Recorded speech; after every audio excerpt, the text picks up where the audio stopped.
Pemirsa, kita teruskan diskusi kita dengan Fajrul. Ini prahara PKS, prahara politik. Oke, baik. Seperti apa ini perpolitikan kita ke depan? Baik, saya mengambil sisi politik ya. Oke, baik. Apa yang saya ingin sampaikan beberapa kali juga pernah saya sampaikan Bang Karni di sini adalah dengan masuknya PKS ke dalam gelanggang ini berarti memang kesetimbangan kejahatan ini memang sudah mulai terbukti. Artinya mereka akan saling mengunci untuk pilihan-pilihan politik sampai tahun ke 2014 ini. Jadi sangat sulit kita berharap bahwa dengan munculnya lalu kesetimbangan kejahatan di antara partai-partai politik, lalu kita berharap bahwa mereka apakah akan membicarakan tentang nasib bangsa ini menjadi lebih baik ke depan. Saya pikir sukar sekali diharapkan. Apakah kita berharap mereka akan berbicara tentang, kalau tadi bicara tentang korupsi dan segala macam, lalu kita menangkap apakah mereka ingin melakukan penegakan hukum dan memberantas korupsi? Juga tidak. Saling mencari, kalau saya bersalah, Anda juga bersalah, maka mari kita happy-happy saja, tidak ada yang bisa diselesaikan. Jadi makin tegas saya melihat bahwa dengan masuknya partai yang bahkan paling bersih dalam tanda petik sebelum ini, dan saya juga harus mengakui bahwa saya menghormati PKS karena satu-satunya partai yang tegas terbuka mengatakan bahwa mereka ingin membersihkan korupsi dari Indonesia secara individu dan secara sosial. Yang lain tidak berani, yang lain ragu segala macam, dan PKS menyatakan itu kita harus pujikan. Lalu kemudian mereka terjerembab di titik ini oleh partai-partai yang lain. Sedihnya bukan dijadikan dasar mari kita membersihkan republik ini, menyelamatkan bangsa ini, tapi rupanya kamu juga sudah menjahat juga ya, mari kita bersama-sama jadi penjahat, kan begitu, tidak usah saling menyakiti. Sebenarnya itu juga salah satu persoalan di dalam istilah konspirasi. Konspirasi itu kan artinya apa? Itu persekutuan jahat ya, untuk persekutuan dengan motivasi yang jahat, komplotan. Tadi betul, bisa internal, bisa juga bersifat eksternal. Internal tadi bagus sekali disebutkan, ada Julius Caesar. Saya lihat juga kemarin ada di televisi itu Caligula, ternyata juga dikhianati dari dalam juga. Nah, apa yang menarik dalam kasus PKS adalah politik mengalami desakralisasi. Saya senang sebenarnya PKS terjerembab dalam satu titik. Mereka menyadari, sama seperti Pak Abu Bakar tadi mengatakan, kami bukan malaikat, kami bukan orang suci.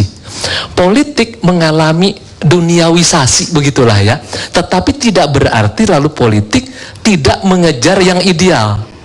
Tetapi kesulitan saya, terus terang, saya itu berhari-hari ini dihajar terus di media sosial. Kalau bicara PKS seolah-olah anti-Islam, seolah-olah anti partai dakwah. Sebenarnya enggak. PKS itu partai politik sama dengan partai politik yang lain, dan manusianya sama dengan manusia yang lain.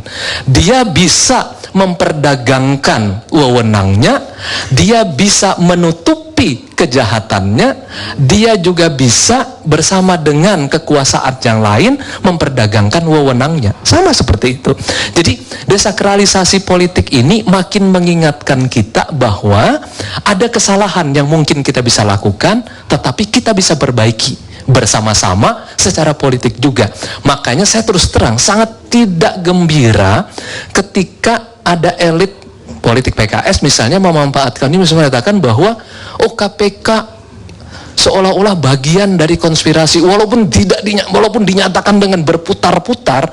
Akal cerdas kita hanya ingin mengatakan, kalau kamu mau tunjuk ada konspirasi, kamu menunjuk seseorang, kamu menunjuk sekelompok orang yang melakukan itu. Apalagi kalau kamu mengatakan ada tirani otoritas. Nah, tadi Abu Bakar agak tercetus, dan menurut saya kita langsung bisa menangkap.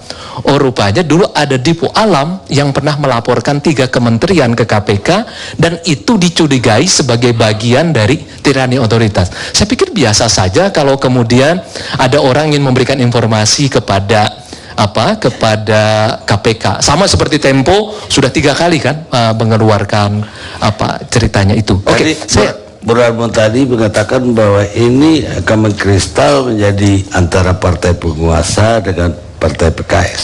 Sangat mungkin peluang itu ada, tetapi itu kan kalau misalnya kita menunjuk Dipo Alam sebagai orang dari istana yang pernah melaporkan 3 kementerian yang notabene diantaranya adalah orang-orang dari partai PKS misalnya seperti itu, tapi kan apakah Tempo menjadi bagian dari konspirasi ini? Karena sebelum Dipo Alam, toh Tempo sudah melaporkan dengan 2 laporan yang sebelumnya, dan menurut saya sangat terinci, bahkan nama-nama yang disebutkan itu saya tidak tahu ya.